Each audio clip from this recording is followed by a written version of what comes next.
we're night clubbing. We're walking through town.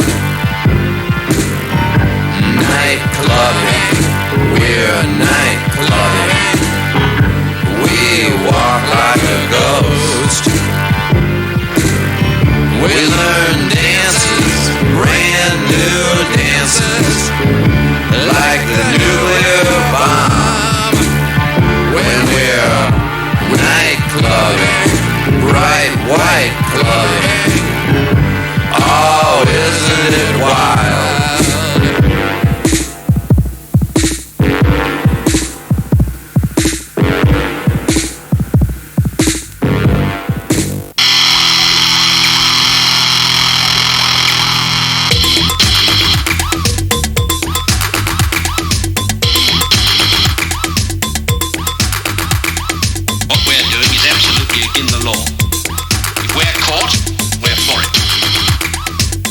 Voici Lunettes Noires pour Nuit Blanche, l'émission qui zappe toute seule. 7 janvier 89, c'est la fève du samedi soir avec Lady Ronchon, Laissez-moi rêver, musique d'Ao Bravo, parole Hardy Pardy. Jean Edernalier, le procureur du Louis XVI acquitté, nouvelle interview oui ou non, avec lui c'est dur. Marc Minelli, Love Atomic, nouveau gimmick de l'ex-loser magnifique. Drôle d'environnement pour un secrétaire d'État, Brice interview Lalonde au Palace. Ça y est, cette fois les Habsbourg, c'est bien fini, si, Edelweiss, c'est du rap tyrolien. 100% pur sang, la fantastique rubrique de lunettes après la grande bouffe des fêtes, spéciale Alka-Seltzer. Encore une nouvelle interview lunettes, l'anti-portrait chinois, Yves Simon. Autobiographie de ma verge par Guillaume Faber, des cochonneries, ça aussi c'est de la littérature. Erotic Dissidence, move your ass and feel the beat, quel beat. Thierry Ray, interview au ras de la ceinture de la star du judo olympique. Et Miu Miu dans tout ça. Et voici Robert Marron, alias Bobby Brown. Le ketchup est à sa musique, ce que la sardine est à lui, là. J'ai raté ma vie, j'aurais dû faire du cinéma, déclare Eric Burdon. Cet ex-animal est un sacré bonhomme. Night clubbing, Paris est une fête, Bergère et son prophète. Le 31 décembre à travers des lunettes noires. Françoise Hardy, question con. Des questions cons entièrement nouvelles, encore plus cons si c'est possible. Hardy dans le lit d'Adjani, réponse dans une seconde. Françoise Hardy, bonsoir. Tu t'attendais à un tel succès pour Décalage, ton dernier album? Non, pas vraiment. Je sais pas, parce que tu as fait tes adieux. Faut pas exagérer. Si, ça a beaucoup de succès. Oui. Partir quand même, c'est génial. Merci. Non, c'est vrai. Remets-toi. Non, je me remets très bien, mais c'est bien. Alors, non, mais tu as fait tes adieux et puis on te voit partout. C'est pas désagréable. Non, mais j'ai pas fait mes adieux. J'ai dit que ce serait mon dernier disque. Il faut l'exploiter encore un petit peu. Ah, d'accord. J'espère. T'exploites, là. J'exploite. Alors, tu as dit une fois, pour moi, faire des émissions de télé, c'est une torture, c'est terrible. Renaud, lui, s'en fout. Il n'a pas besoin de faire de télé pour vendre 1 million de disques. Puis tu as vu ce qui s'est passé. Il n'a pas voulu faire de télé. Il n'a pas vendu 1 million de disques. Oui, le pauvre. Tu le plains. Oui, je vais mettre un cierge pour lui. Hein? Oui. Ça s'est très mal passé, tu es au courant quand même. Très mal. Comme quoi, il faut être torturé quand on est artiste, on est persuadé. Je ne m'intéresse pas de très près à la carrière de Renaud. Alors, tu es très capricorne parce que tu as dit une fois une phrase que je trouve assez bien. Tu as dit la vie est terrifiante, mais j'aime. J'ai jamais dit ça. Ah bah si, tu as dit ça. Ah non, alors d'abord, c'est pas du tout mon style de dire mais j'aime. Ah bon, si je trouvais ça pas mal, moi. Non, j'ai jamais dit ça. Tu es très capricorne quand même. Dans le genre rabat-joie, oui. Ouais, on t'appelle, tu sais, tu connais ton surnom. La Grande. Non, il y en a un pire. Tu le connais pas? Non. Lady Ronchon. Ah voilà, c'est ça, rabat-joie. Ouais. Tu as entendu parler des questions cons? Des questions Cons. Je n'entends que ça, oui, tout le temps. Voilà.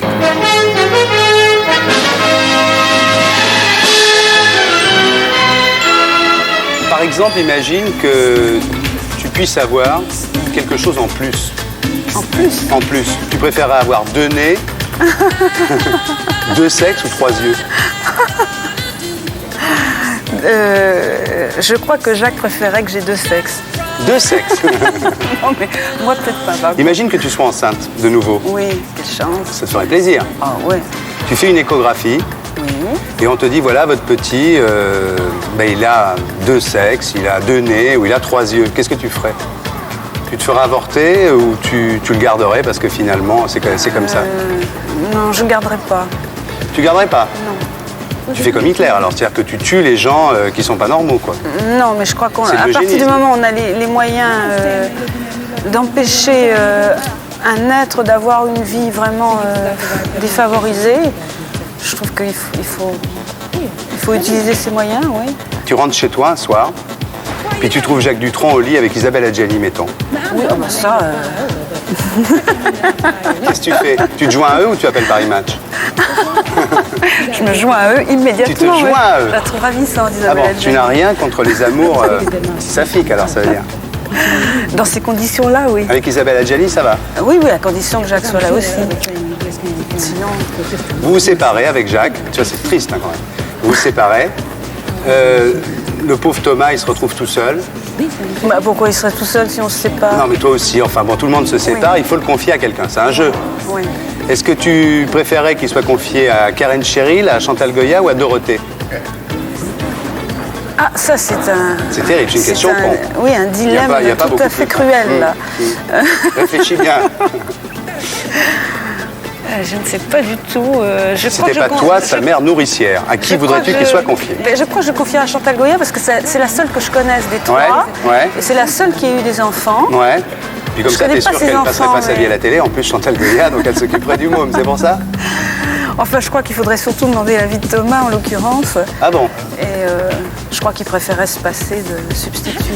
Maintenant, je vais te poser une question encore plus con, si c'est possible. Tu es prisonnière et les gens qui te tiennent, comme ça, tes geôliers, t'obligent à faire l'amour avec un animal. Terrible. T'as jamais pensé à des trucs pareils? Non, ça jamais. Bah, tu vas y penser pour la première fois ce soir. Il était temps, à ton âge. Est-ce que tu préférerais un cochon, un verra, un cochon, un chien ou un âne? Ah, t'as tout en temps, hein, tu peux réfléchir. On a le temps. Là, vraiment, c'est très c'est dur. dur. Oui, là, Je veux c'est dire, très plus con, difficile c'est parce dur. que Plus con, c'est dur. là, c'est quand même moins bien qu'Isabelle Adjani. Ah bah oui, c'est autre chose, la vie ne réserve pas que de bonnes surprises. Je sais pas. J'aime beaucoup les ânes, moi, je trouve ça très mignon. Ah bon, tu prendrais l'âne? Oui, toi? je prendrais l'âne. Bon, d'accord. Ben, c'est bien, c'est la Corse. Ça va faire plaisir à Dutronc. Ça. Alors maintenant, si tu devais dîner avec quelqu'un, t'as pas le choix, tu es obligé de dîner avec lui, t'as pas d'autre solution. Tu préférerais dîner avec un sourd-muet ou avec un aveugle bègue? Réfléchis bien. L'aveugle bec, parce que je pourrais partir. Et ben voilà. Bon, dernière question con. Ouais. Françoise Hardy, Oui. quelle femme êtes-vous? Ça, c'est une question à la Jacques Chancel.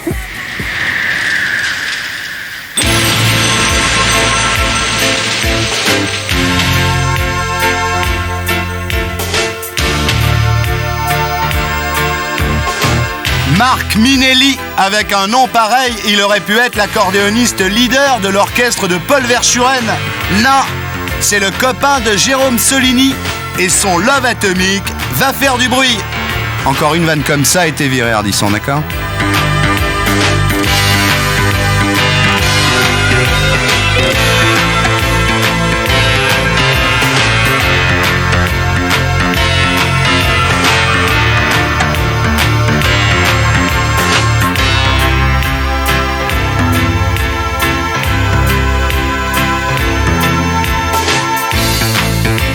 I don't know what to do with myself. Trying hard to give it a sense. Writing postcards to future friends. Casinos, rocker hotels. Alone in a cafe, looking at the sea. I feel the prisons is close to me. Sitting on the suitcase, summertime.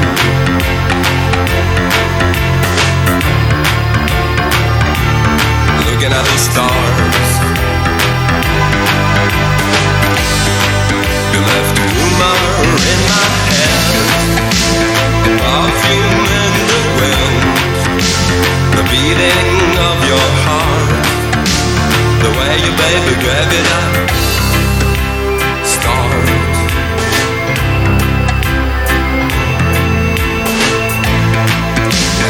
think I've been addicted to you, dear.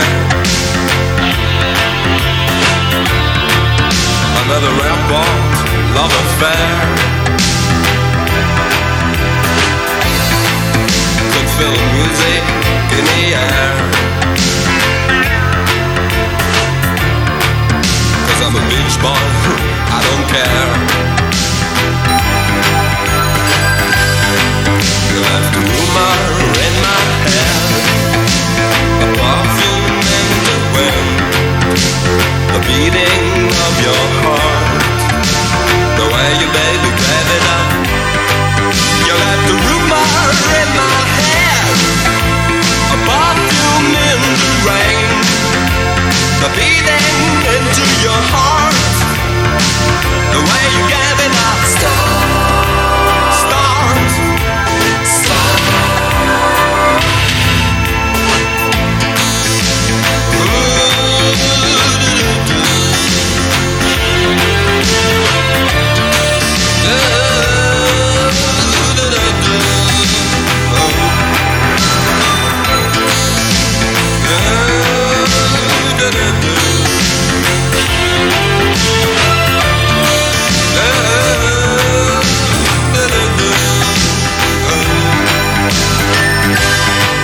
You left a rumor in my head, with a perfume in the wind, the beating into your heart, the way you gave it a start, the art of falling apart, the beating of your heart, the way you baby gave it a start.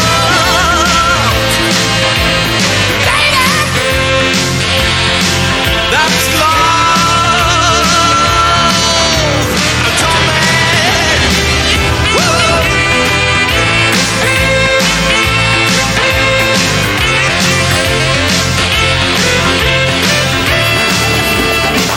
C'était Marc Minelli, on se retrouve au Privilège pour fêter le bicentenaire avec Jean Edernalier, le roi serrurier acquitté, allié est-il l'anti-Fouquier.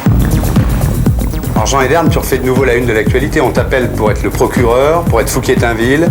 Louis XVI est acquitté par la majorité des Français. Puis tu voulais pas tellement y aller dans cette émission au départ quand même. Je savais que l'émission serait très mauvaise. On ne fait pas jouer la Révolution française par des vieillards, par des obèses. Marie-Antoinette disait « Donnez-leur de la brioche ». La Révolution, c'est la jeunesse, c'est la folie. Il y avait quand même un article le lendemain matin qui disait Jean Edernalier, Louis XVI, Jean Edern mourait comme un cochon. Gérard Spiteri dans le Quotidien de Paris. Je n'ai rien à foutre de Spiteri. C'est pas à Jean Edernalier qu'on va donner des cours de révolution. Je fais un cours de transgression. C'est bien que l'émission a été sponsorisée par le Figaro Magazine. Dans le Figaro de Gisbert, il y avait écrit aussi que tu as fait l'unanimité contre toi. Donc c'est pas innocent quand même. C'est pas innocent parce qu'un révolutionnaire fait toujours l'unanimité contre lui. Tu dis il y a eu rupture de contrat. Mais en fait, il n'y avait pas de contrat. Non, il y a un contrat, mais le problème n'est pas là.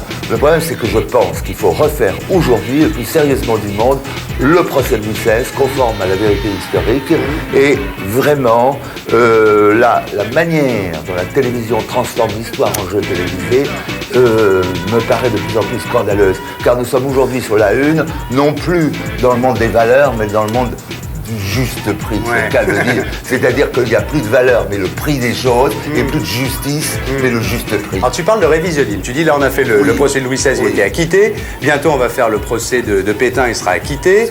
On va faire le procès des chambres à gaz, on dira qu'elles n'ont pas existé. Tu parles défendu par Kiechman. D'ailleurs tu as une phrase très méchante pour... Et Bernard-Henri Lévy sera là comme à rien d'honneur. Il faut s'adapter. Alors là tu dis un truc terrible, parce que maintenant tu écris dans l'Humanité, tu dis un truc terrible, tu dis... Je cite cette phrase de Baudelaire. Qui dit, Baudelaire est le premier écrivain à avoir voulu la solution finale. À être passé de l'antisémitisme à la solution finale. Et il dit, dans mon cœur mis à nu, il serait amusant d'organiser un complot pour exterminer la race juive. Alors je trouve tout de même tu crois qu'il l'avait lu Bernard-Henri Lévy, ça? Évidemment. Il le savait quand il a écrit son livre. Évidemment. Moi je suis du côté de Voltaire et je dis que je me battrai à mort contre vos idées à mon ennemi le pire, mais je me battrai à mort aussi pour que vous ayez le droit de les exprimer. Bien.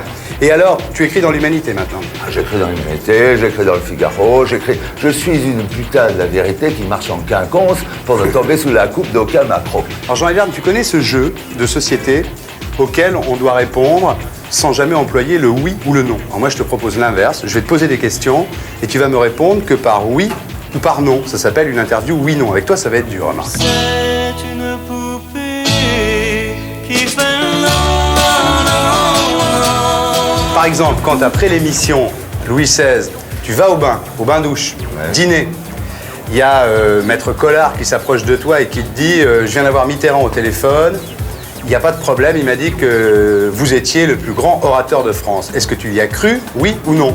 Je ne vois pas pourquoi je n'y aurais pas cru, d'autant que ma femme avait reçu des téléphones de très proches de Mitterrand, lui disant que Mitterrand avait reconnu dans mon discours le discours des conventionnels. Mais parce que Mitterrand est tout simplement un homme cultivé, ça ne veut pas dire que je sois bon ou pas bon. Sur le moment, tu t'es dit, tu t'es pas dit c'est un canular. Oui, mais c'est pas un canular, mais Mitterrand a écrit un célèbre article sur moi. Alors voilà, par un moment de lucidité qu'il doit bien regretter aujourd'hui. Voilà, quand Mitterrand dit que Jean Edernalier est le plus grand écrivain de sa génération, est-ce que tu y as cru, oui ou non? Évidemment, parce que c'est pas la vie de Mitterrand, je veux dire, mais d'une certaine manière m'est indifférent. Si je dis que je suis le plus grand écrivain de la génération, c'est parce que c'est vrai, parce qu'il faut se pencher très bas pour voir les autres, et j'ai mal au dos. La première fois que je t'ai interviewé, je t'ai dit quand est-ce que tu as perdu ton œil, on dit que c'est un accident de R4 par exemple. Et toi tu m'as dit pas du tout, c'était pendant le siège de Budapest, l'hiver, et on était prisonniers, j'allais découper des chevaux gelés, morts pour nourrir les gens, etc. C'est vrai ou c'est pas vrai? C'est vrai, c'est quand j'étais gosse. C'est vrai ça. Ah ouais. Ça t'es d'accord? Mais c'est très bien d'avoir perdu un œil, parce que ça vous donne une volonté, une énergie. Oui. On est un handicapé, l'avenir est nos handicapés. Il y en a de plus handicapés que moi, je le sais, hélas. Alors par exemple, tu m'as dit, dans cette même interview, tu m'as dit, moi, je t'ai dit, est-ce que tu as eu des aventures homosexuelles, etc. Tu m'as dit, moi, jusqu'à 19 ans, je n'ai fait l'amour qu'avec des garçons. C'est vrai ou c'est pas vrai? Ça veut dire que je suis... j'ai des relations sentimentales et passionnelles avec les hommes, ce qui me permet d'être complètement indifférent avec les femmes, ce qui est une grande force quand on les aime, comme c'est mon cas, physiquement. Alors on va continuer. Mais mes grandes passions ont toujours été pour des... Le premier grand scandale allié qu'il y a eu en France, c'était sur l'affaire du prix Dimitrov, quand Mme Allende t'avait demandé d'amener l'argent du prix Dimitrov au Chili. T'es arrivé là-bas, Pinochet venait de prendre le pouvoir. T'as pas pu vraiment distribuer l'argent parce que tous les Chiliens, disons, avaient peur de la DINA, ils se sauvaient. Et on t'a accusé à l'époque d'avoir détourné l'argent. C'est vrai ou c'est pas vrai? À celui par qui le scandale n'arrive pas. Non seulement pas par oui ou non. Malheureusement, ce n'est pas vrai, parce que j'aurais bien voulu. Mais c'était $2 000. J'aurais eu des millions de dollars que je serais évidemment... me serais posé vraiment le problème. Quand tu as sorti ton bouquin excellent d'ailleurs, qui s'appelle Le premier qui dort réveille l'autre, il y a eu deux écoles. Il y a les premiers qui ont dit, c'est toi qui as dit ça d'ailleurs, tu as dit j'ai eu le cancer et je me suis inspiré de ce triste temps pour écrire ce livre. Et puis il y a des gens qui ont dit que tu racontais que tu avais le cancer pour faire la promo du livre. Alors c'est vrai ou c'est pas vrai? C'est oui ou c'est non? J'étais très malade à cette époque et c'était une petite musique de nuit qui m'a permis de m'en sortir. C'est vraiment la phrase « écrire pour ne pas mourir » est vraie. Donc tu réponds. Ma vie privée n'a pas beaucoup d'importance. Alors l'enlèvement boulevard Montparnasse, toujours dans les grands scandales alliés. Vous rappelez toujours, le drame du journalisme, c'est toujours la même chose. C'est le révisionnisme, il n'y a pas de chambre à gaz, ou il n'y a que des chambres à gaz, ou c'est le réductionnisme. Je te dis, tu as dit j'ai été enlevé boulevard du Montparnasse. Je te demande de répondre oui ou non. Évidemment, j'ai été enlevé. J'ai été enlevé. C'est un doute quand même. Quand Jean Valjean vole un pain, on lui donne la première page de François. Quand il est réhabilité, il n'a même pas de ligne. Je vous signale qu'il y a un jugement sur moi qui l'enlèvement, entraînement religieux, etc. Et il existe. J'ai pas réussi à le faire passer, sauf dans le monde, je crois, une ligne ou deux. Quand tu voulais publier L'honneur perdu de François Mitterrand, est-ce que c'est vrai que tu as eu des menaces physiques? Est-ce que c'est vrai que tu as été obligé de fuir en Italie, aidé par le patron d'Estérel, notre ami Doumague. Avec François Mitterrand. Oui, c'est vrai. Et je n'ai pas publié ce pamphlet que finalement j'aurais pu publier. Maintenant, tu as publié le Colin Froid, tu as publié celui-là. Mais uniquement parce que la droite m'a paru vraiment trop bête et j'avais raison. J'allais pas lui faire ce cadeau. Est-ce qu'avec tout ce que tu t'envoies, tu peux encore bander? Écoutez, je ne répondrai jamais à cette question parce que je ne sais rien. Je veux dire, tu sais bien, tu peux le vérifier tous les soirs. Puissance, mais terrifiante. Je suis d'une impuissance de bélier pour rentrer dans toutes les bastilles du monde. L'Autriche de Kurt Waldheim, dernier bunker des Fréfaleurs, pris d'assaut par une horde de Blackie Scratchy. Edelweiss exclut Lulu.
I know what it means.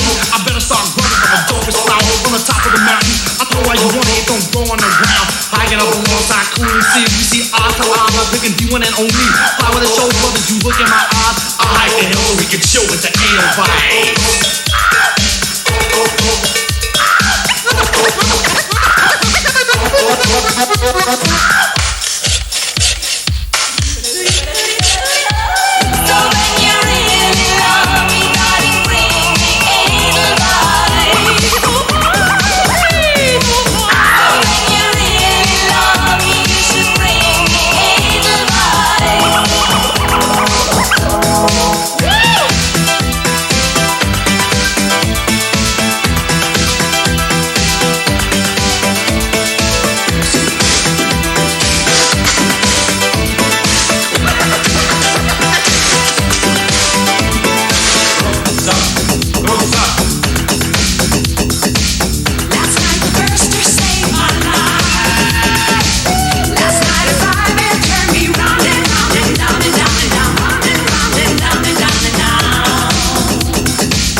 Le Brise qui disait le nucléaire débouche sur le policier en 75 va interviewer le Lalonde qui dit Mururo assez propre en 88.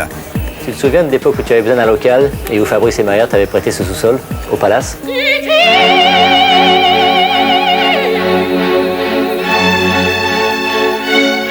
Oui, c'était pendant la candidature de Dumont. Après la candidature de Dumont. On venait se réunir ici une fois par semaine, c'était très bien d'ailleurs, amusant. On dit que le dilettantisme, c'est ton charme et ta faiblesse.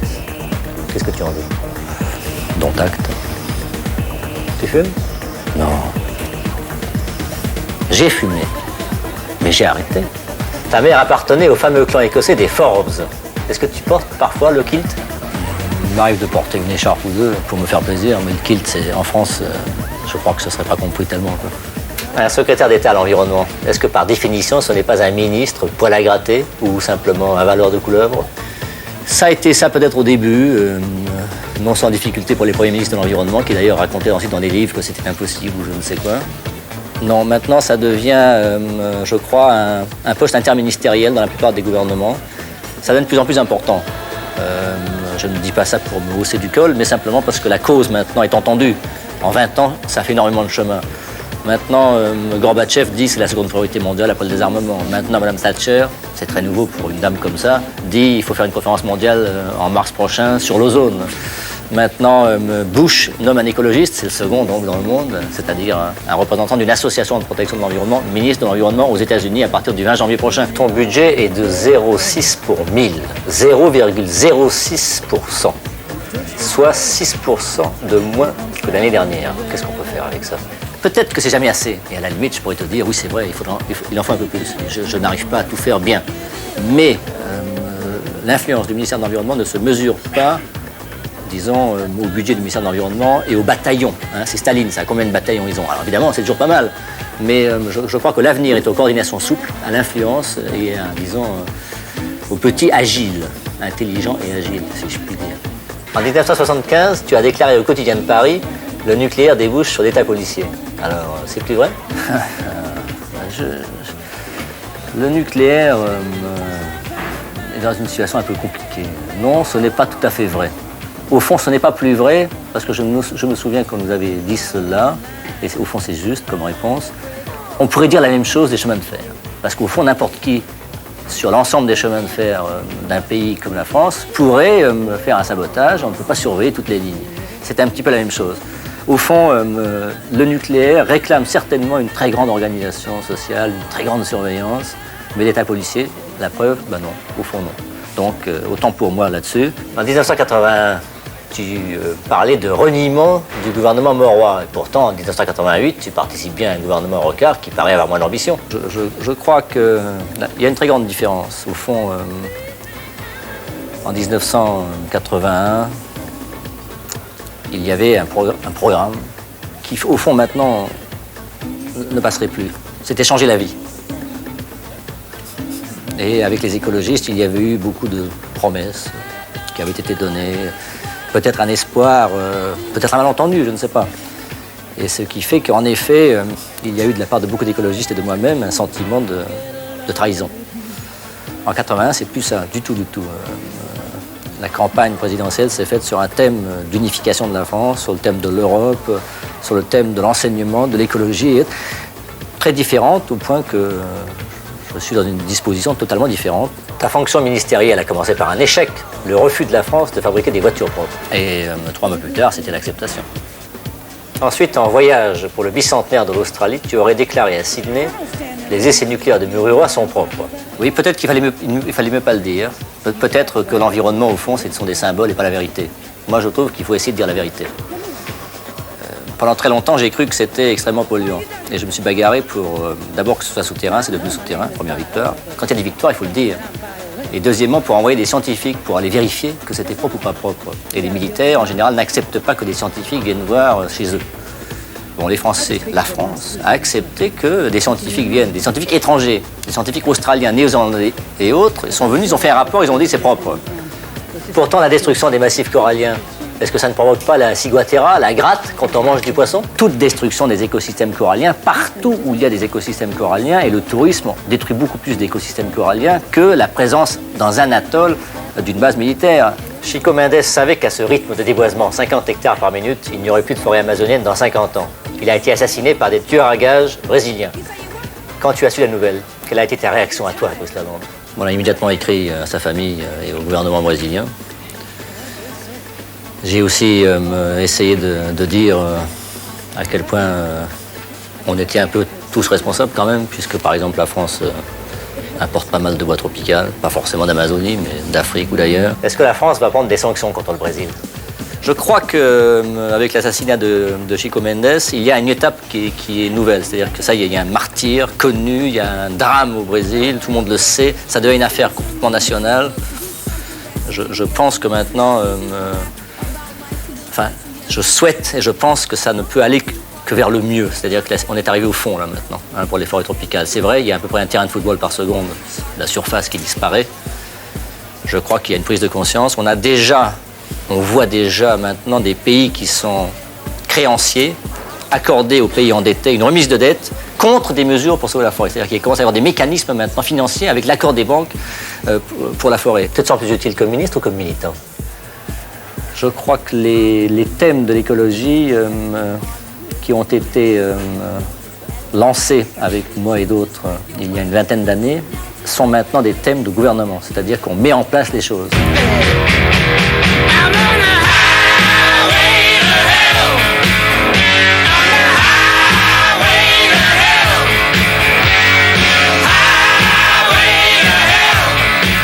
Pire que Mururoa, voici 100% pur son, la fantastique rubrique de lunettes.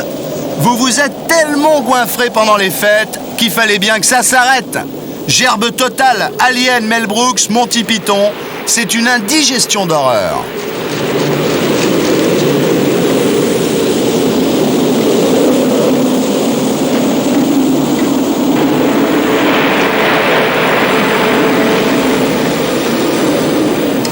Freddy 4, exclu Lulu. Non, je n'ai pas changé. Et si tu ne manges pas ta pizza, j'appelle Freddy. Freddy, l'an 2000 à son loup-garou.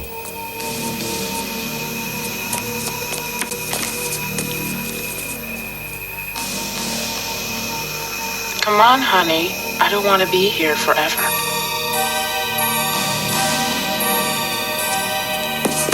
If food don't kill you, the service will.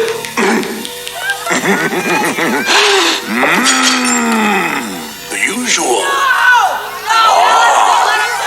My favorite. Eeny, meeny, miny.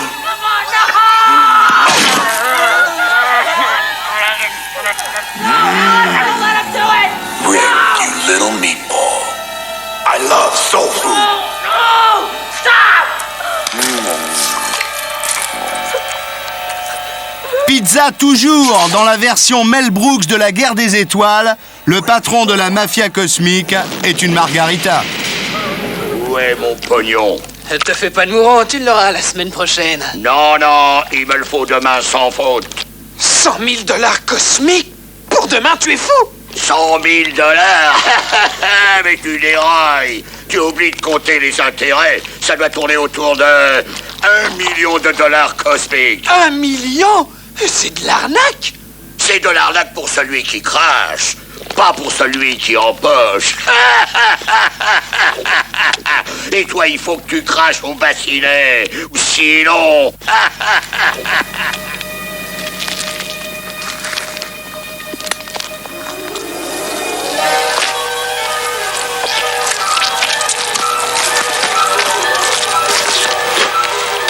Supervision Steven Spielberg, réalisation Toby Hopper, effets spéciaux George Lucas. Brelandas de la chair de poule, ma poule, Poltergeist. Te gratte pas, fais gaffe, ça va saigner.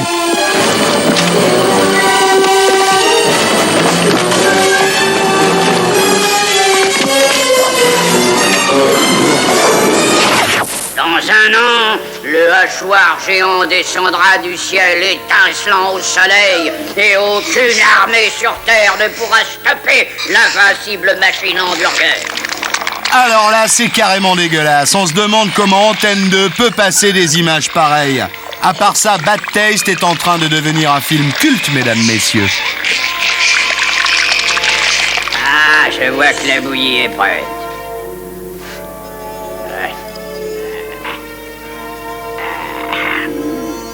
Quel délicieux parfum.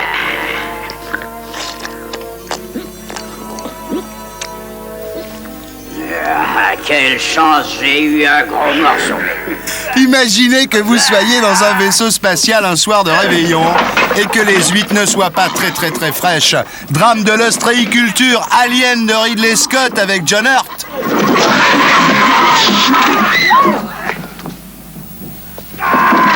Attention, tenez-le! Voilà, je sais pas ce que j'ai, je me sens pas très bien, dis donc.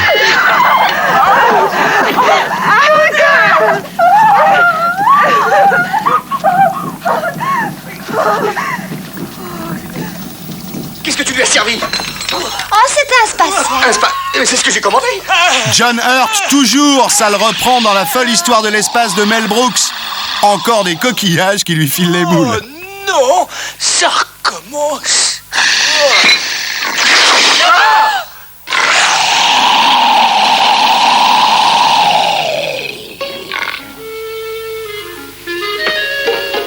Hello, my baby. Hello, my honey. Hello, my ragtime gal. Send me a kiss for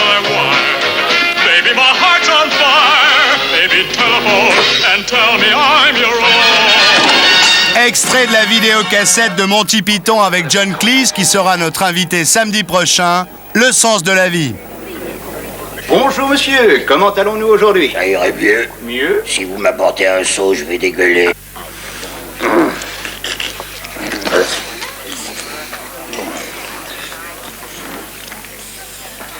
Et pour finir, monsieur, un chocolat fourré à la menthe? Non. Oh, il est très très léger et taillé très fin. Allez vous faire foutre, j'ai fait le plat. Allons. Voilà. Le sens de la vie, le sens de l'histoire. Explosion sociale. Bon appétit. Garantie.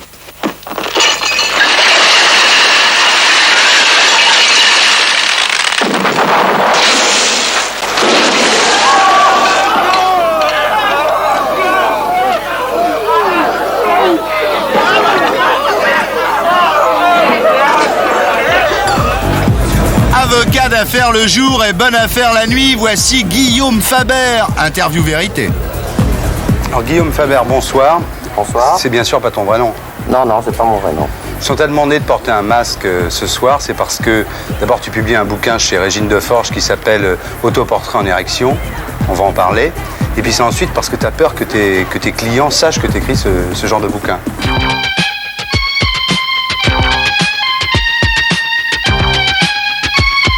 Oui, il n'y a pas que cette raison. Il y a aussi le fait que dans ce livre, je parle de femmes disons, dont j'ai été amoureux et je ne voudrais pas qu'on puisse les reconnaître non plus. Enfin, des Camille, des Brigitte, il y en a pas mal quand même. Oui, mais enfin, je donne certains détails qui pourraient permettre à leurs proches de les identifier. Donc ce serait, à mon avis, discourtois de... Ouais. Alors ce que tu dis pour commencer le bouquin, c'est que ce qui est important dans cette autobiographie, en fait, c'est que avant tout, c'est l'autobiographie de ta verge. Absolument, oui. Mais elle est pas extraordinaire en plus. Elle mesure 17 cm, ce qui est une longueur, tu dis, qui est somme toute assez banale. Oui, d'après ce que je sais, c'est dans la bonne moyenne, mais pas sans plus. Elle fait 3 cm de diamètre, ça c'est pas terrible. Hein. Je sais pas, la tienne est peut-être mieux, mais...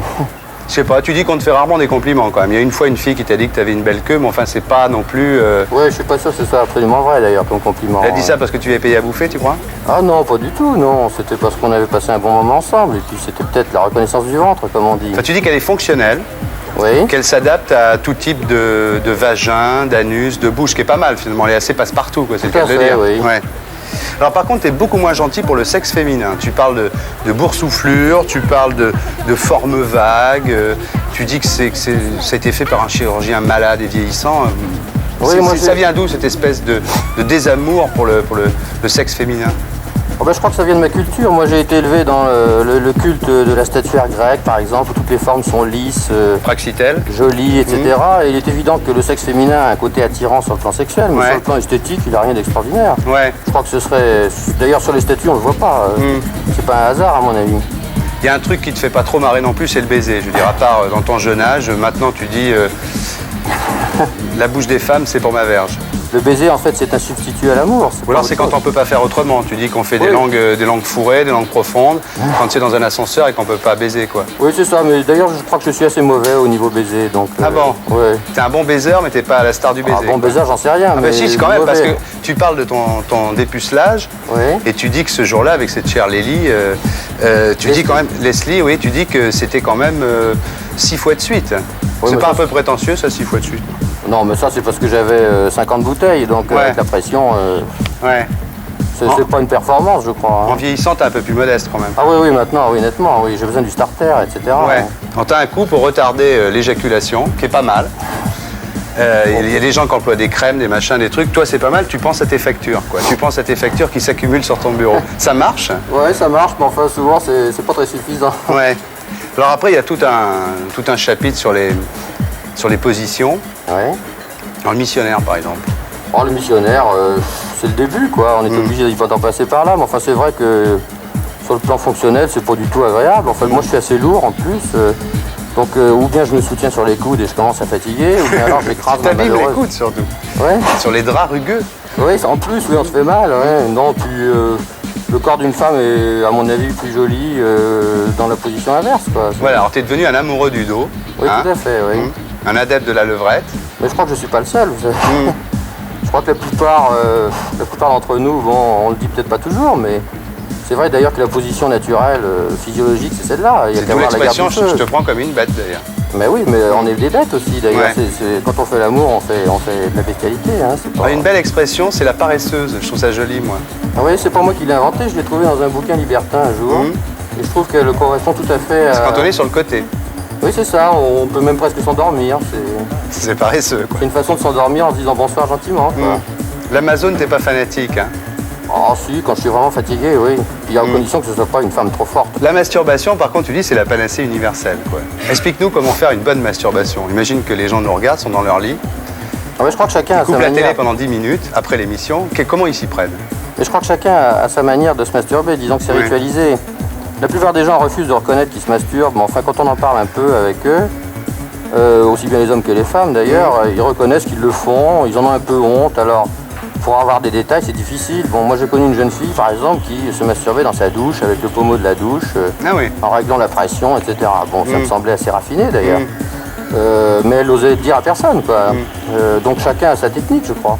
Là. Non, c'est pas comme la fellation. Ça la fellation, t'es un grand adepte parce que tu dis que finalement, la bouche de la femme, c'est le meilleur réceptacle pour la verge de l'homme. Non mais je crois que tous les hommes sont comme moi parce que l'expérience prouve que tous les hommes qui sont morts en faisant l'amour sont tous morts en se faisant faire une fellation. Ah bon? Les hommes célèbres, président de la République, là.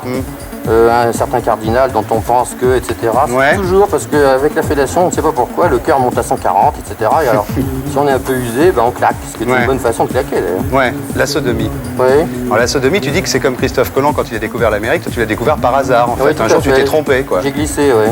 C'est vrai ça? Ah oui, absolument. Mais d'ailleurs, ma partenaire s'en était aperçue en même temps que moi, un peu plus tard. Mais elle a rien dit? Oh non, pas du tout, elle n'a pas eu le temps de dire quoi que ce soit. Parce que tu dis ça, tu dis qu'au début, les femmes sont réticentes, enfin, dans tes expériences, puis que finalement elles sont toutes d'accord au bout d'un moment. Ah oui, à condition qu'on ne considère pas la sodomie comme une façon de châtier ou d'être sadique. C'est un acte d'amour, c'est pas... La plupart, quand on lit le bouquin libertin, la sodomie c'est une façon de punir une femme, etc. Alors évidemment, ça peut à ce moment-là être une punition. Enfin moi, j'ai jamais forcé personne à quoi que ce soit. Et la sodomie, c'est un plaisir partagé. T'aimes bien ça, toi? Ah oui, j'aime beaucoup, oui. Pourquoi? Parce que le rectum a une forme pas comme le vagin, il y a des choses plus... Oh ben, je l'explique, il y a un paragraphe qui explique... moi je l'ai lu, oui, mais je voudrais que tu l'expliques aux gens qui le regardent. À mon avis, mécaniquement, c'est parce que la friction sur la verge est moins ample, puisqu'il y a juste la rampe. Oui, sur la rampe, il y a juste, disons, l'entrée de l'anus qui frotte. Le reste, après, on est dans un grand vide. Ouais. Donc, comme ça frotte pas beaucoup, on met plus de temps. Ah tu vas donner je pense que c'est ça, l'explication. Je ne suis pas médecin, donc je ne peux pas dire, mais à mon avis, médecin, mais tu t'y connais quand même. Mais pourquoi tu as fait ce bouquin? Pour apprendre aux gens, pour faire partager aux gens c'est ton côté pédagogue, comme quand tu vas donner des cours dans les écoles, ou c'est pour te faire plein de pognon? Ah non, pas du tout. J'ai écrit ce livre par plaisir personnel pour un petit peu faire le point sur mes façons de faire l'amour et non pas seulement sur mes sentiments. Puis un jour, je me suis dit, dans le fond, les sentiments, c'est beau, mais il n'y a pas que ça. Et le reste, on n'en parle jamais. Donc j'ai essayé de faire un petit point, un bilan en quelque sorte. Ce bouquin, j'ai mis 3 ou 4 ans à l'écrire. Je ne l'ai pas écrit d'une seule traite. Oui, justement, tu l'as... Je l'ai écrit par petits paragraphes. Tu l'as écrit quand? Le soir en rentrant chez toi? Oui, le soir en rentrant chez moi, dans la cuisine. Je me disais, tiens, je vais faire un petit chapitre ou un week-end. Mais quand il y avait un truc qui me venait à l'esprit. T'as pris du plaisir à l'écrire? Ah, beaucoup de plaisir, oui. Ça t'a fait bander d'écrire ce livre? Ah oui, certaines fois, oui, parce qu'il y a des souvenirs qui remontaient. Et des fois, t'étais obligé de t'arrêter pour être masturbé, alors? Ah oui, parfois, oui.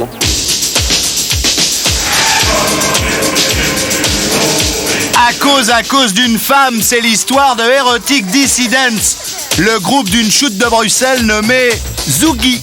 Ça s'appelle Move Your Ass and Feel the Beat. Décidément, on n'en sort pas. Move your ass and feel the beat. Move your ass and feel the beat. Dance, dance, dance, dance, dance. It's fresh. Feels good. It's fresh. Feels good. Cause it's all alright to me, babe. It's all alright to me. We are erotic dissidents. Dance, dance, dance, dance. Move your ass and feel the beat. So good. Move your ass and feel the beat. Move your ass and feel the beat. Come on, let's dance.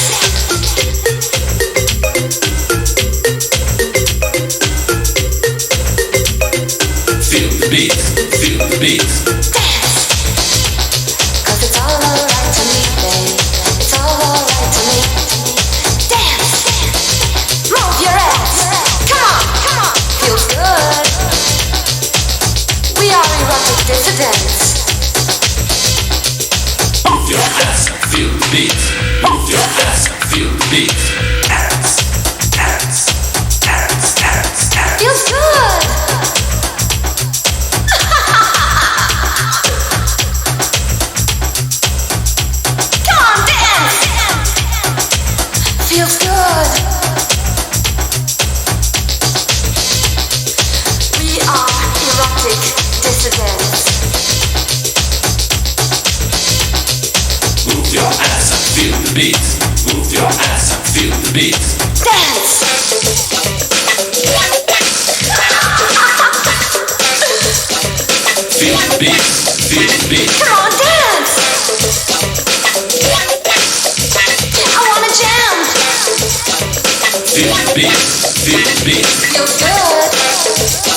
Move your ass, dance, dance.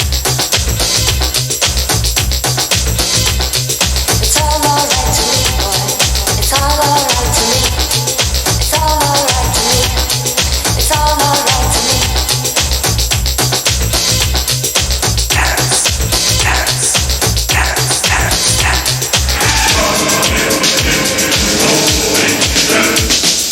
Move your ass and feel the beat. Feels good.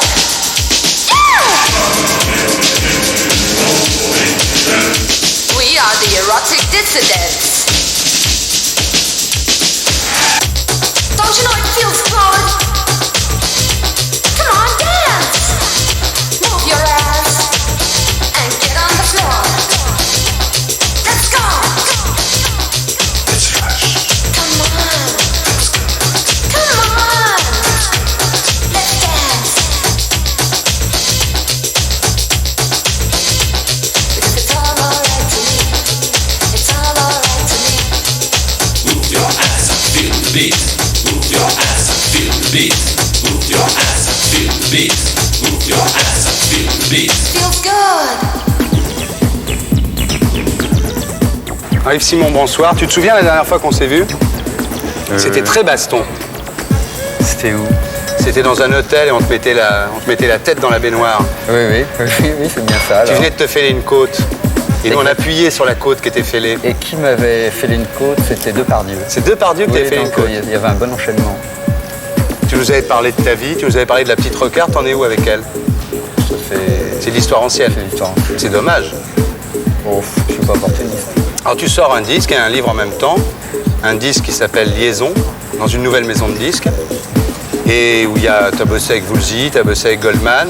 Il y a une chanson qui a un certain succès déjà, qui s'appelle Né en France. Tu crois pas que c'est un peu un gimmick comme ça, après Le Forestier, né quelque part, Simon, né en France? Moi, je pensais que, j'imagine que tu peux y être sensible. Ouais. Il y avait quelque chose qui me satisfaisait très très bien. C'est peut-être une des choses d'avant la Révolution qui me reste bien. C'est qu'on disait que tous les enfants nés sur le sol du royaume sont français. Je pense que ça est toujours valable aujourd'hui, sauf qu'on change royaume C'est ça pour que tu veux république. Alors dans ton bouquin qui s'appelle Jours ordinaires, tu racontes comme ça tout un tas de petites choses. Tu dis que tu allais à Lisbonne, tu t'assois là où Pessoa s'asseyait, tu racontes que Mitterrand rigole dans un salon de l'Élysée comme un héros de Hergé, tu racontes que tu reçois une carte postale de Wim Wenders. Il y a plein de petites anecdotes comme ça, ce Godard qui dort dans un aéroport. Sur mon épaule. Sur ton épaule. Mais je sais pas, par rapport au Voyageur magnifique, qui était un livre très, très conséquent, qui a d'ailleurs été primé, qui a été acheté, et qui s'est vendu, tu crois pas que c'est un peu léger quand même de faire un livre pour raconter que des petits trucs comme ça? Je sais pas, un jour vous êtes avec Higelin, vous rencontrez Bowie à Hérouville, et puis vous lui donnez du feu, et puis il y a Higelin qui dit « Quel monde, quel monde !» Est-ce que c'est vraiment intéressant? Alors moi, ce que je trouve d'intéressant dans un bouquin comme ça, c'est que tout le monde se téléphone aujourd'hui et qu'il n'y aura pas de traces, il n'y aura pas de lettres comme Madame de Sévigné, Madame de Staël qui racontent aujourd'hui j'ai vu ça ou j'ai fait ça ou quelqu'un m'a dit ça. Donc effectivement, ça peut être une loge de concierge qui écrit c'est peut-être pas très intéressant ou j'ai vu monter un tel à telle heure. Et je crois que c'est bien de laisser des traces, comme il y a la lumière qui reste par exemple du premier Big Bang, de la naissance de la Terre, ça s'appelle la lumière fossile. Et ben moi j'ai envie de faire des rêves fossiles, il n'y a rien qui restera de nos rêves. Il restera par exemple une émission de télé comme là. Mais bon, ce sera des paroles qui se sont échangées, on truque un peu, des fois on dit la vérité. Tu prends un Fernet Branca avec Simone Signoret, tu trouves ça digne d'être apporté dans un livre? Digne n'est pas le mot, intéressant, oui. Ouais. Enfin, entre toi et moi maintenant. Est-ce que si ce moi, bouquin... Moi j'ai dit à ça à la télé, j'adore ça. Entre toi et moi. Entre toi et moi. Est-ce que si ce bouquin, tu l'avais envoyé chez Grasset, par la poste, signé Raoul Duglan, mettons, est-ce qu'il l'aurait édité? Je pense pas, non. Ah, tu connais le portrait chinois? Ouais. Tu sais, c'est des interviews où on dit aux gens, si t'étais une fleur, alors les gens disent, je serais une orchidée, si t'étais une couleur, je serais bleu ciel. Rossignol. Ouais. avec une amie, et ça fait passer le temps. Alors pour la nouvelle année, tu vas inaugurer une nouvelle interview, mais comme c'est lunettes... J'imagine que c'est pas une fleur, non, une maison, non, une auto. t'as tout compris.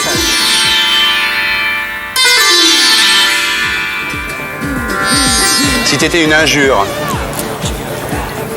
désabonnez-vous à minute. Ça serait ça. Ça pourrait être une injure. Si t'étais une maladie, une maladie contagieuse, mais qui fait du bien. Ça pourrait être l'amour. C'est une bonne maladie. C'est une très bonne réponse. Si t'étais un microbe, un microbe, disons les... Il y a un microbe qui me fait... Enfin, non, c'est pas tout à fait un microbe. Un microbe, ça se glisse dans une cellule. Hein. Ouais. Alors, ce serait pas une cellule du Parti communiste, ce serait pas une cellule de la santé non plus. Un microbe qui se met dans le cœur. Qui ferait de l'entrisme dans le cœur. Dans le trisme dans le cœur. Ouais. Et une infirmité, tu serais quoi comme infirmité? Je serais quoi comme infirmité? La 8e plaie d'Égypte. C'est une bonne réponse. Un assassin célèbre. Oh, Mesrine est fascinant. Mesrine. Ouais. La façon dont ils l'ont shooté, c'est vrai que c'est... La vie globale du type est fascinante. J'avais lu L'Instinct de mort et c'était quelque chose de curieux. On parle de lui en ce moment parce que Boer, qui était son copain, Charlie Boer, est sorti. Et ce qu'il raconte, même Boer, des fois, avait peur aussi de Mesrine. Donc il est fascinant, à la fois parce qu'il voulait casser les quartiers de haute sécurité. Alors mais il s'y est mal pris, quoi. Il a quand même déconné trop. Hein. C'est pas une admiration. Non. Mais il est fascinant. Et si tu étais un dictateur?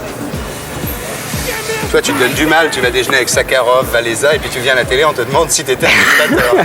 Sur une chaîne publique. Je suis en train de chercher le nom des dictateurs qu'il y a dans Tintin, dans le dernier Tintin. Ah ouais, tu vas nous refaire le coup de Tintin, comme limite. Monsieur Carédas.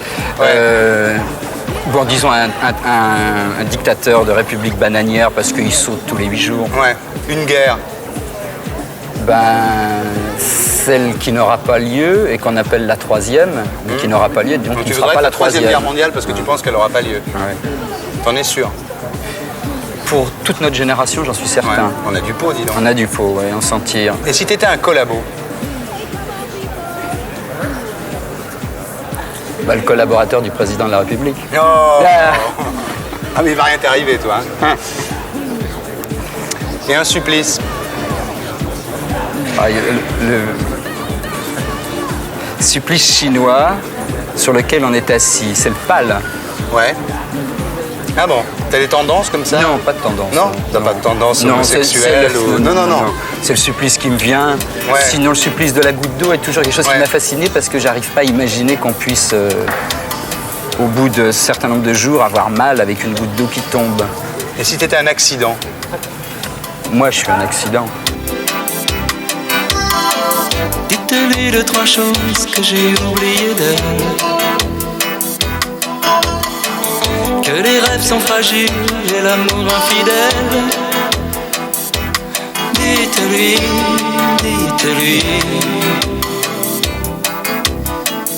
2, 3 choses oubliées dans des aéroports.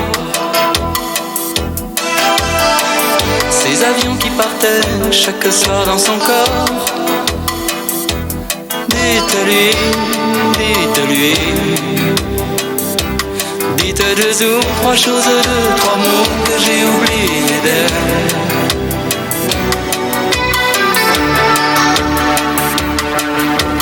Des choses d'elle, 2 ou 3 choses pour elle. Des choses d'elle, 2 ou 3 choses pour elle.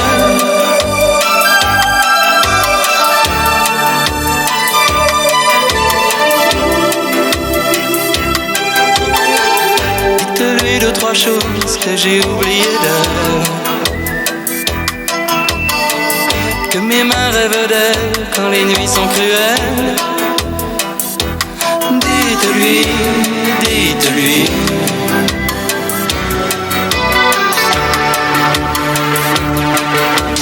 Des choses d'elle, 2 ou 3 choses pour elle. Des choses d'elle, 2 ou 3 choses pour elle.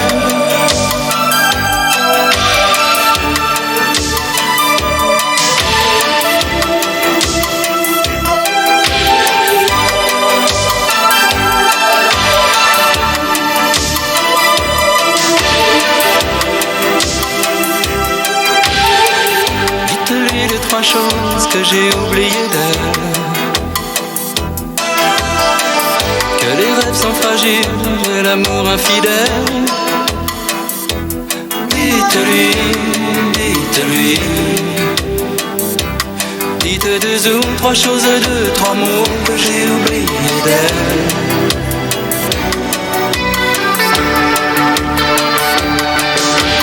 Des choses d'elle, deux ou trois choses pour elle. Des choses d'elle, deux ou trois choses pour elle.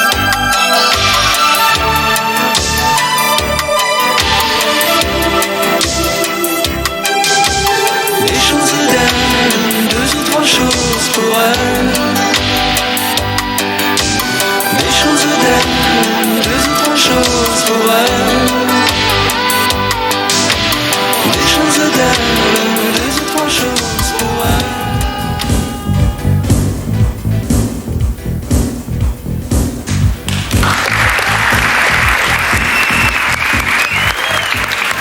Tu connais le blind test de Lunettes Noires pour Nuit Blanche? Oui, oui, oui. Tu connais bien? Oui, T'es prête? c'est pour ça que je suis très inquiète. T'as révisé? Mais non, justement.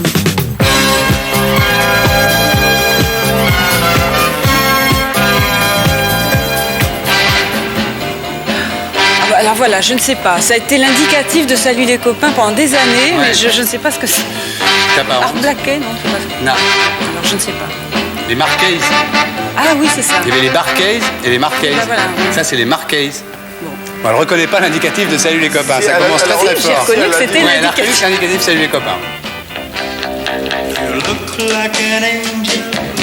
Ah bon, c'est Elvis Presley. Elvis Presley, bravo Elvis Presley. Elle reconnaît Elvis Presley. Ça n'est pas sa meilleure chanson. Tu connais le titre quand même. You're the devil in disguise.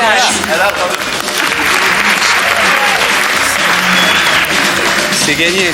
Allez. En avant. You make me feel so good, you know. Tu te rappelles ta jeunesse, hein?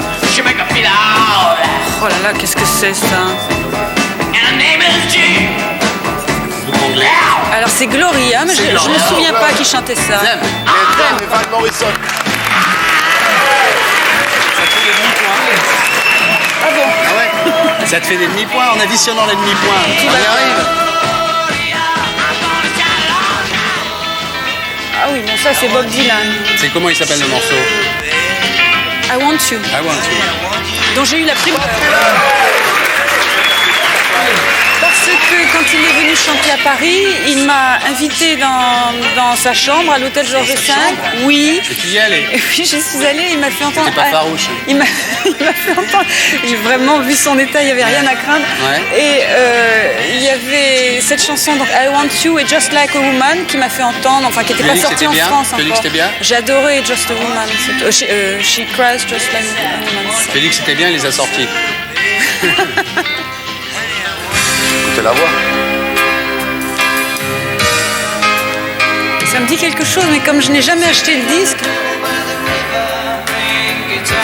Ah!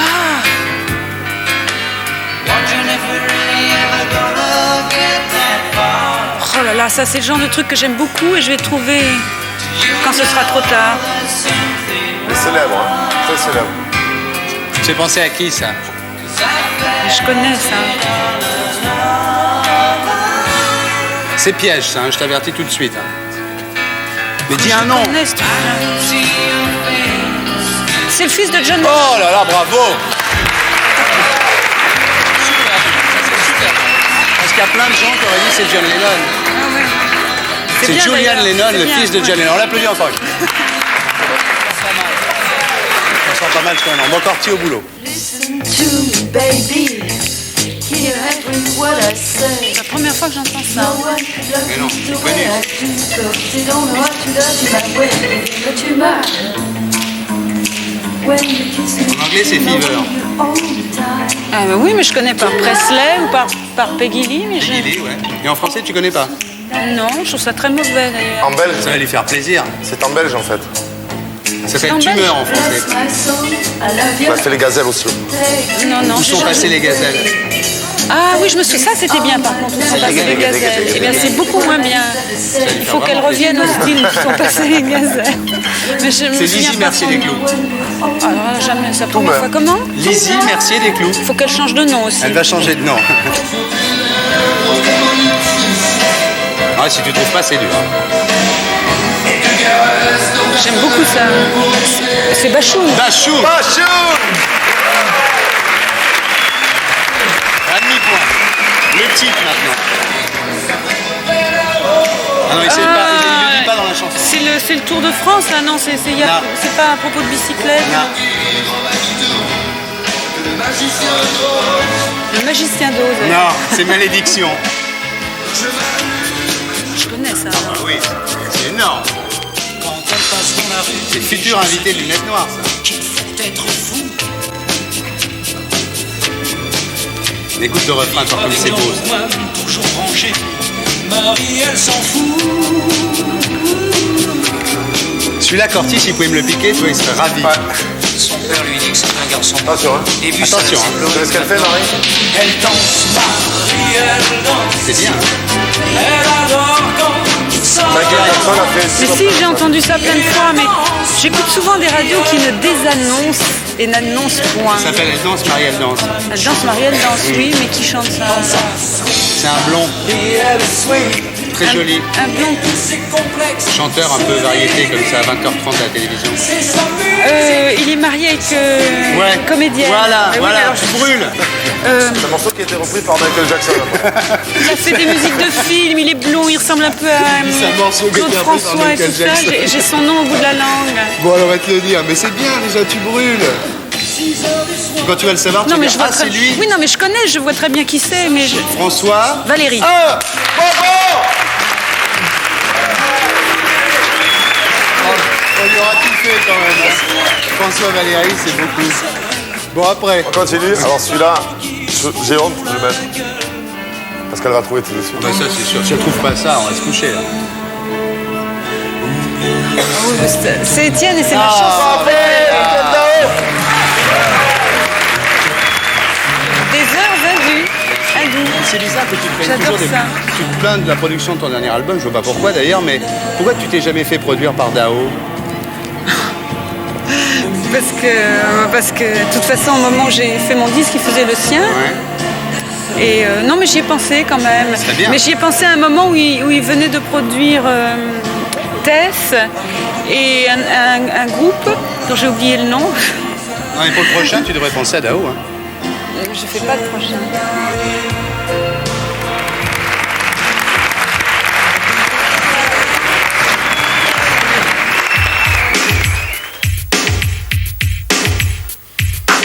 Bobby Brown. Skyrocketing in the US Top 10. Bobby Brown.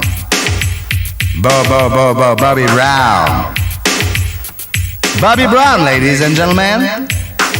Don't be cruel, number 7. Better than poison.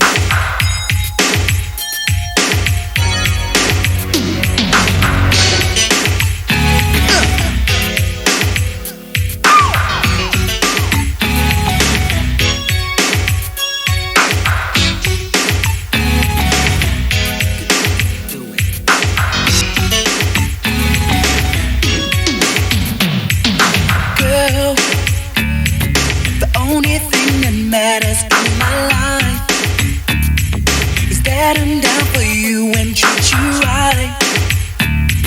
You've got no cause to treat me cold as ice.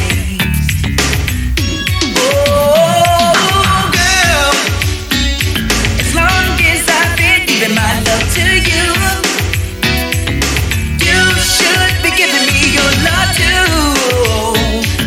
You just keep on acting just like a fool. You know it ain't cool. I don't be cruel, 'cause I would never be that cruel to you. I know, oh, I know, I don't be cruel. Oh, girl, you need to change your attitude. I know, oh, I don't be cruel. Hey, yo, cutie, what's up with this attitude? I thought I was being real good to you. I treat you sweet, take you out at night, but you never never say thanks, girl, that ain't right. I bought you diamonds, even gave you pearls. I took you for a cruise all around the world. I treat you high post, but you play me close. And if I put a drink up, you won't even toast. Girl, I work so hard for you from 9 to 5, so you could have the finer things in life. Since you're the kind that's never satisfied. Oh, girl, as long as I've been giving my heart to you, you should be giving me your heart too. But you just keep on acting just like a fool. You know it ain't cool.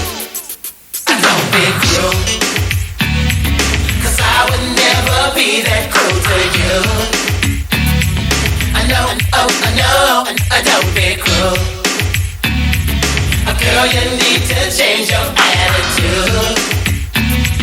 I know, oh, I don't be cruel. Red cars, the diamond rings, I'm just about giving you everything. There's really not much I won't do for you. I bought you 12 yellow roses and candy too. I like to be up front and never play the back, but the way you treat me, girl, is like a heart attack. I'm a real true trooper, aiming for the top, and with you by my side, $50 I will come. Here, let me wipe it. Why are you ducking? Alors Thierry Ray, bonsoir, on va te faire une petite interview up and down, tu connais? Oui, bien sûr, le plus, le moins.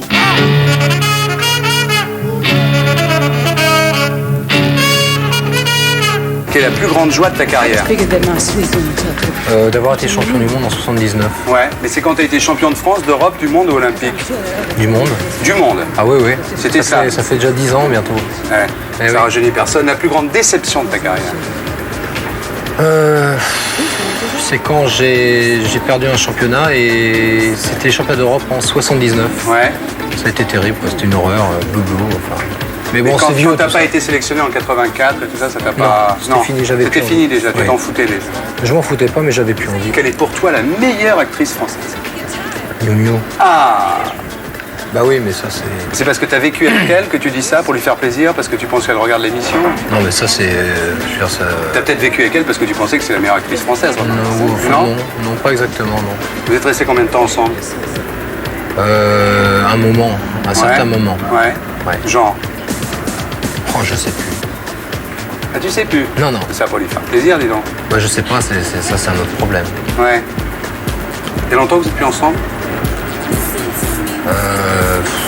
Je sais plus non plus. Ah bon? Ouais. Et quelle est la plus mauvaise actrice française?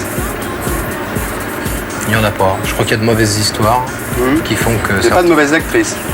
Non, où elles arrêtent très vite, on les voit pas, pas beaucoup, mais je pourrais pas citer de nom, non, je peux pas citer de nom. Et qu'est-ce que tu préférais chez Miu Miu? Oh, je préférais rien, j'aimais bien, quoi. C'est une belle femme, quoi. Tu te faisais marrer?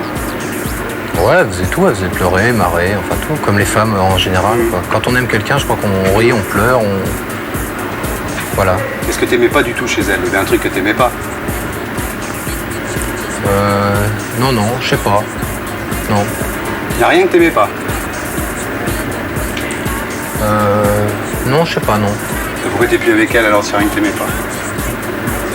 Bah, je sais pas, faut lui demander à elle. Qu'est-ce que tu préfères dans le sexe? Je parle pas de Miu Miu, là, je parle des femmes en général. Oh, j'aime bien me laisser faire. Ah, ben voilà une réponse. Est-ce qui te dégoûte le plus? Oh, rien ne me dégoûte. Bon, il y a des trucs qui te dégoûtent, je sais pas, les gens qui font l'amour avec des cadavres ou avec des... Ah ouais, non, ça chiens. c'est franchement dégueulasse. Ouais. Mais donc ça te dégoûte si c'est franchement dégueulasse. Un petit peu, ouais. Je dois avouer que ça me dégoûte pas mal, ouais. Ouais, se faire niquer par un chien, c'est dégueulasse. Voilà. Mais enfin, je sais pas, en fait, ça m'est jamais arrivé. T'as jamais fait des Mais trucs disons qui t'ont qu'avec dégoûté? ma femme, il n'y a pas quelque chose qui puisse me dégoûter. En amour, rien a n'est ça, priori. c'est ce que tu veux dire. Enfin, faut avoir quelques Kleenex à côté de temps en temps, mais enfin, voilà, quoi. Le plus gros coup de fric de ta vie? Ah bah moi, je sais pas ce que c'est, le fric. Non, mais je sais pas, quand t'as quitté le judo, t'as essayé de monter une ligne de sport avec marqué R et tout. Oui, mais tu t'es pas fait de thunes? Non. Moi, j'ai vécu dans un milieu, je dirais, le judo, c'est pas un milieu qui appelle l'argent. Ouais. Donc ça, c'est peut-être quelque chose qui m'arrivera plus tard, qui n'arrivera jamais, mais c'est pas très important, ça. j'ai pas de gros coups de frein. Ça n'a pas marché ton truc là, ta ligne de... Non, mais je crois que c'était une phase de reconversion et... Tu voulais monter une salle de gym aussi? Oui, mais je crois qu'on se cherche un petit peu. Moi j'avais 25 ans, je savais pas trop quoi faire. Et j'ai tenté des paris, aujourd'hui j'en tente un autre, et puis voilà. Alors, la plus grande peur de ta vie, c'est quoi? La plus grande peur de ma vie, c'est quand j'ai pris en tournant un éclat de verre dans l'œil. Ah, c'est dans Ennemi Intime, ça? Ouais. Alors là, je vais te dire... T'es resté 5 jours à l'hosto? Ouais. Putain, mais c'est tout. Bah, c'est mon boulot, mon pote. Oui, je vois, mais je suis assez fasciné. Non, mais je me suis retrouvé surtout dans un hôpital, c'était une horreur. J'ai vu un homme débarquer à 3h du matin avec des petites lunettes. Il m'a fait, vous avez rien dans l'œil. Et quand je me suis retrouvé 24 heures plus tard au Portugal, il m'a dit, si le morceau que vous avez dans l'œil ne sort pas, on vous opère l'œil, quoi. Donc là, c'est la peur. Tu as eu plus peur dans... Bah, je connais pas la maladie. Mais à l'époque du judo, t'avais pas peur? Ah non, je faisais peur aux autres. Ah, bonne réponse. Voyez-vous? Oui, c'est bien. Et la pièce que tu vas commencer là, sur la péniche, c'est quelle péniche? C'est une péniche qui s'appelle Le Bateau, qui sera amarrée au canal Saint-Martin, en face du 190. Et c'est une pièce qui s'appelle La Terreur, et qui traite, du problème arménien dans son ensemble. Et voilà. T'as pas peur là? Non, mais je crois pas que ce soit de la peur, c'est du trac. Et le trac, ça sert les choses. C'est-à-dire qu'on est concentré, qu'on est motivé, qu'on a envie et qu'on a peur de mal faire. Donc c'est quelque chose qui est un plus à mon avis. Si on est si on s'en fout un peu, il peut pas y avoir de dépassement de soi. Moi, c'est un beau pari, quoi. Ce que tu préfères en toi? Oh putain, pardon. Qu'est-ce que je préfère en moi? Ce dont je ne suis pas sûr. Ce que tu détestes en toi? Oh là là, qu'est-ce que je déteste en moi? Bah, c'est peut-être ma qualité, quoi.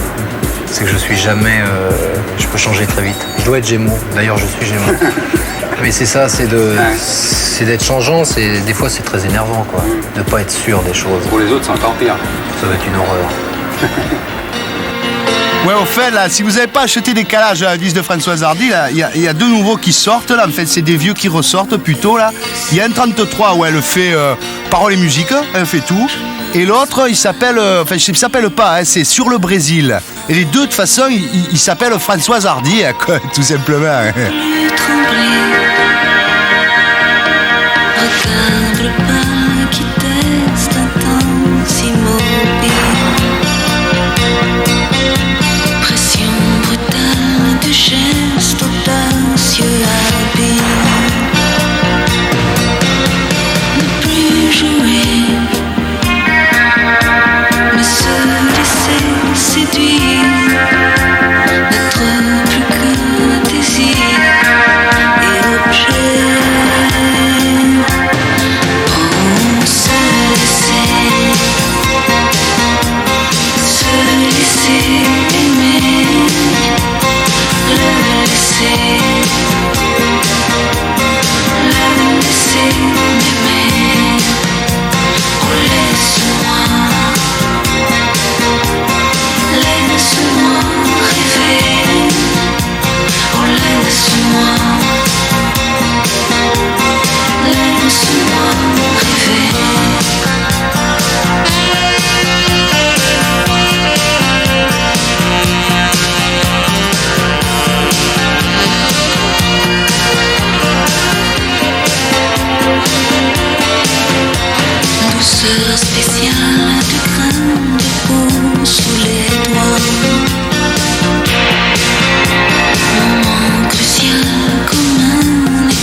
Eric Burden, isn't it too heavy to be a rock and roll legend, living legend?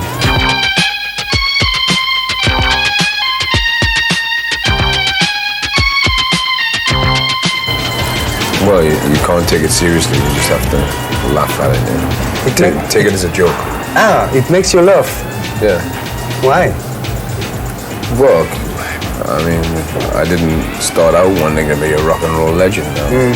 I would have been really happy if I could have been involved in film production on some level.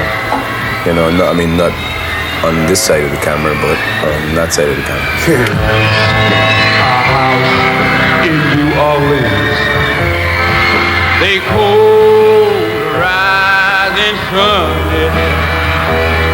and it's been the ruin of many old boys. And God, I know I'm one. Can you tell us the story of the recording of the House of the Rising Sun, please? Well, briefly, we were on tour with Chuck Berry. Yeah.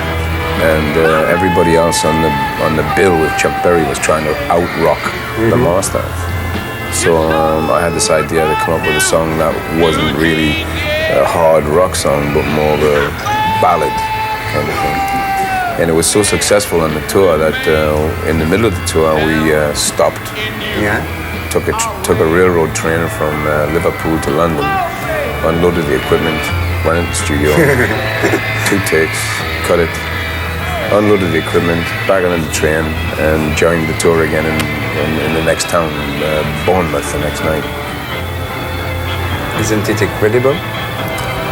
Why did the Animals didn't stay at the top like the Rolling Stones or the Beatles? Is it because, except songs like I'm Crying, which you wrote with Alan Price, you didn't write your material and you did cover? Is it for this, you think? Well, I started writing when I left the Animals. Yeah. You know, once the original Animals broke up and I went to California, that's when I started writing. Yeah. And when we were residing in California and became part of that psychedelic revolution, I wrote a string of successful charted songs. So it was only when I got free of the Animals that I was able to express myself. And then you began to write your material. Yeah. How did you meet Jimi Hendrix? I was putting a new band together in London, and Noel Redding came in for the job of the guitar player, and I didn't think he was good enough, so I said, don't call me, I'll call you. And as he was leaving the rehearsal room, Jimmy was standing in the shadows. He just arrived in England. And he grabbed a hold of Noel and said, will you play bass for me? And, But you met Jimi Hendrix before Chas Chandler? You introduced Jimmy to Chas Chandler? No. You were together with Chas when you met him? No. A girl. Who met him the first? A girl called Linda Keith. Yeah. Who was a girlfriend of Keith Richards. Yeah. She told me about Jimmy a long time before I ever met him. And I used to hear stories coming down the wires, down the Chitlin circuit, about this guy who had killed somebody and had been in prison and played guitar with his teeth. All kinds of weird legends. Yeah. But Chas was told by Linda Keith to go and see him in New York.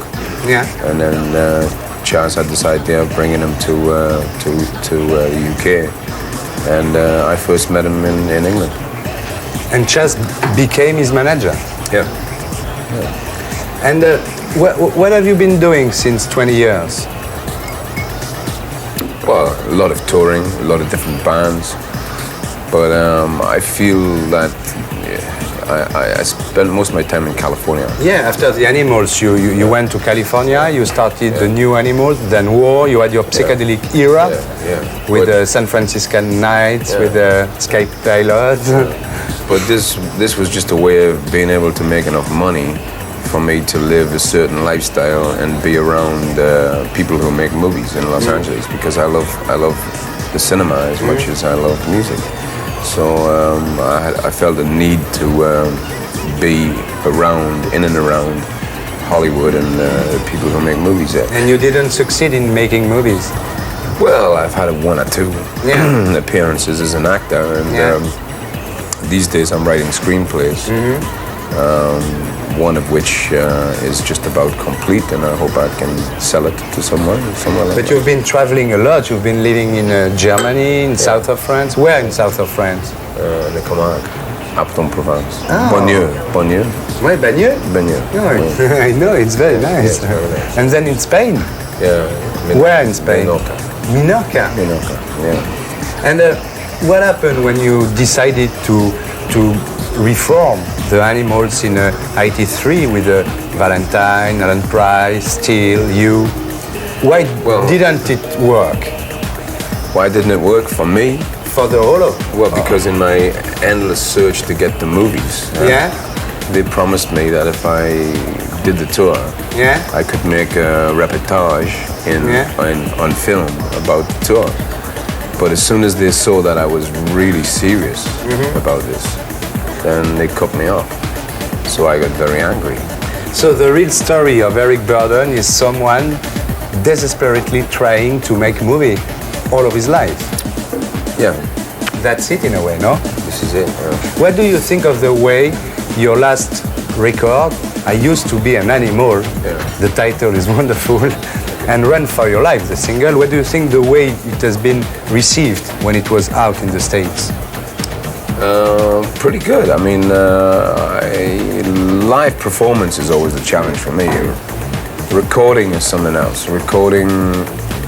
I was happy with the video. I did a video for it, and in realizing the video, because I love cinema. Yeah, I know. Now? I really felt that we achieved something. And, it's a good-looking video, and I hope that people here in France get a chance to look at it. Okay, let's look at the video. All right. La fin des 80 voit le grand retour des dinosaures 60s. Animal préhistorique typique, le Burdon. Mais ce qu'on savait pas, c'est qu'Eric le Rock, ça lui file le Burdon.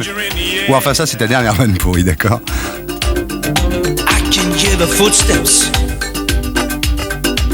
of people running scared. Somebody is watching me. I can feel it in my bones. And now the night is calling me back home. Run for your life. Run to survive. The streets are alive. So you better run for your life. Another broken window reflects on another fight. Another confrontation being planned tonight. Look, I don't wanna be no hero. I just wanna stay alive. Now can't be talking sober, 'cause I don't wanna fight. I don't wanna fight. Run for your life. Run to survive. Streets are alive. So you better run for your life. Keep it running, 'cause they keep it coming to the hatchets, ratchets, sticks and stones. They don't care if you're young or old. Replicants, handguns, shotguns, and rubber bullets. Then they hit you with the TV reports of the unrest, of the downtrodden and the oppressed. Meanwhile, you're on the desk. The fact is, it's you everybody's talking about.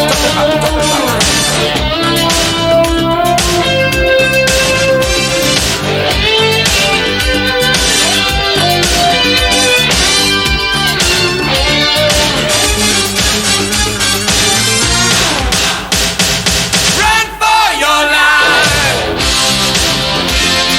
Run to survive. The streets are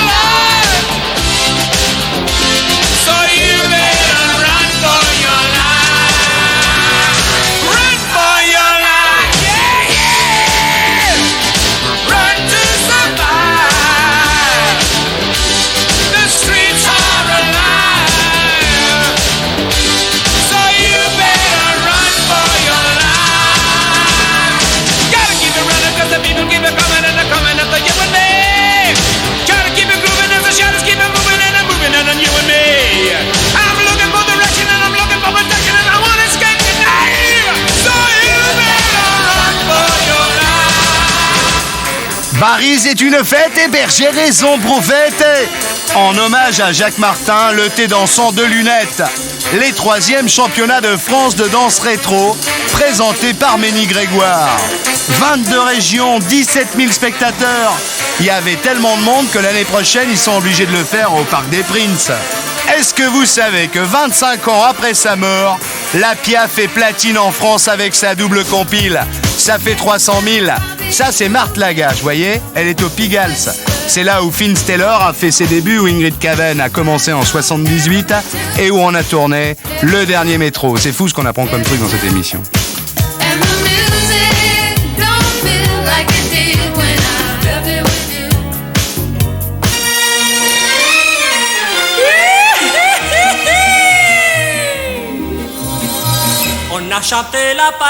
On a chanté la Parisienne, leur petit nez et leur chapeau. Malheureusement, il y en a 2 qui pourront plus jamais chanter, c'est Roy Orbison et Sylvester. Et nous, on voudrait avoir juste comme ça une pensée pour eux. Réveillons libertin au Palace donc. Le Palace où on va voir Transvision Vam pour la première fois en France, le jeudi 26 janvier 89 à 20h30.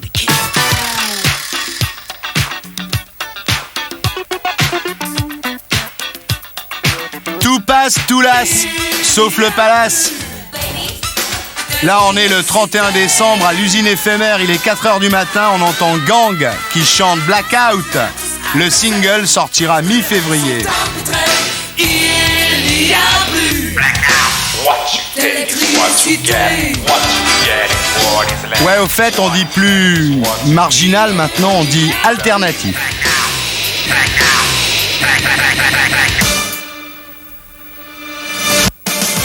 There will be no blackout.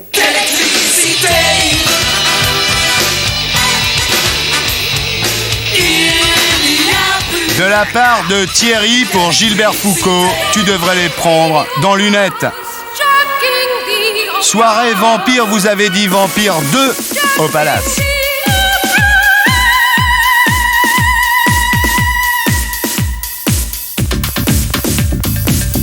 Basta, salut bande de nazes. À samedi prochain et n'oubliez pas, contre les yeux rouges, les lunettes noires, y a que ça de vrai.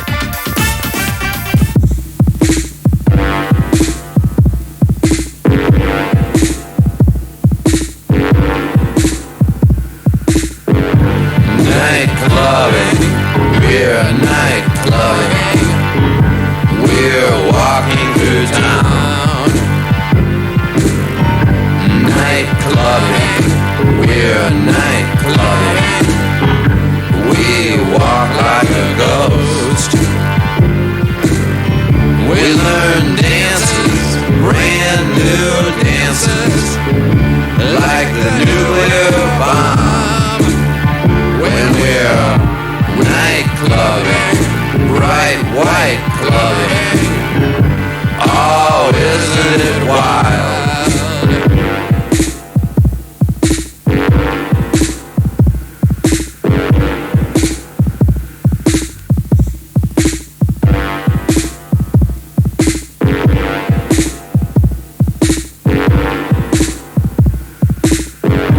Night clubbing, we're night clubbing.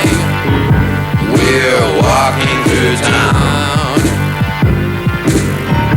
Night clubbing, we're night clubbing. We walk like a ghost. We learn dances, brand new dances, like the nuclear bomb. When we're night clubbing, bright white clubbing. Oh, isn't it wild?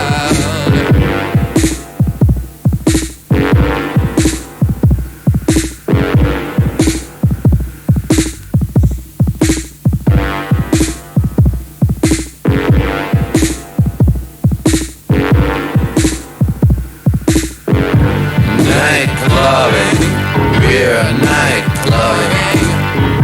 We're walking through town. Night clubbing, we're night clubbing. Et pour être sûr de ne rien rater de Inarditube, abonnez-vous et mettez un pouce bleu.